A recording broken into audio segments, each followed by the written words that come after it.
এই মুহূর্তে আমরা দেখতে পাচ্ছি এভারকেয়ার হাসপাতালের সামনে চলে এসেছে তারেক রহমানকে বহনকারী যে বাসটি রয়েছে, সেই বাস একদম মেন গেটের সামনে রয়েছে, লাল সবুজ সেই বাসটি, যেই বাসে রয়েছে তারেক রহমান, রয়েছেন বিএনপির অন্যান্য নেতাকর্মীরাও। এরপরে তারেক রহমানের বহনকারী বাস হয়তো ভেতরে প্রবেশ করতেও পারেন, অথবা তারেক রহমান নিজে নেমে গিয়ে হেঁটে ভেতরে প্রবেশ করতে পারেন। আমরা দেখার অপেক্ষায় আছি। আমরা দেখছি যে এভারকেয়ার হাসপাতালের সামনে পৌঁছে গেছে তারেক রহমান। তার মাকে দেখবেন, আর কিছুক্ষণ পরেই তিনি তার মায়ের কাছে যাবেন। তার অসুস্থ মা যিনি হাসপাতালে ভর্তি আছেন তাকে দেখতে যাবেন তারেক রহমান। নিরাপত্তা কর্মীরা রাস্তা ক্লিয়ার করার চেষ্টা করছেন। এরপর তারেক রহমানকে বহনকারী গাড়িটি এভারকেয়ার হাসপাতালের ভেতরে প্রবেশ করবে, সেই অপেক্ষায় আছে সবাই। আমরা দেখতে পাচ্ছি তারেক রহমানকে বহনকারী গাড়িটি থেমেছে এভারকেয়ার হাসপাতালের গেটের সামনে। তারেক রহমানকে বহনকারী গাড়িটি থেমেছে, দেখার চেষ্টা করছি গাড়ি থেকে কে কে নামছে। আমাদের মনে হচ্ছে তারেক রহমান এখানে নেমে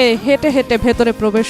তারেক রহমান গাড়ি থেকে নেমেছে এভারকেয়ার হাসপাতালের সামনে, গেটের সামনে তারেক রহমান সেই বাস থেকে নেমেছেন এবং হেঁটে হেঁটে প্রবেশ করছেন এভারকেয়ার হাসপাতালের মধ্যে। তার সঙ্গে রয়েছেন বিএনপির সিনিয়র নেতাকর্মীরা। আমরা এই মুহূর্তে দেখতে পাচ্ছি তারেক রহমান এভারকেয়ার হাসপাতালের মধ্যে প্রবেশ করেছেন। এভারকেয়ার হাসপাতালের মধ্যে তারেক রহমান হাঁটছেন, যাচ্ছেন হাসপাতালের ভেতরে তার মা বেগম খালেদা জিয়াকে দেখতে। তারেক রহমান যাচ্ছেন, আমরা দেখতে পাচ্ছি এই মুহূর্তে। তার সঙ্গে রয়েছেন বিএনপির সিনিয়র নেতারা, এবং যাওয়ার আগে তিনি আরেকবার একটু এলেন একদম উচ্ছ্বসিত জনগণের পাশে, জনগণের বাঁধ ভাঙা উচ্ছ্বাসের পাশে, এবং দেখলাম আমরা জনগণের সঙ্গে একটু হাত মেলানোর চেষ্টা করলেন, হাত নেড়ে জানানোর চেষ্টা করলেন।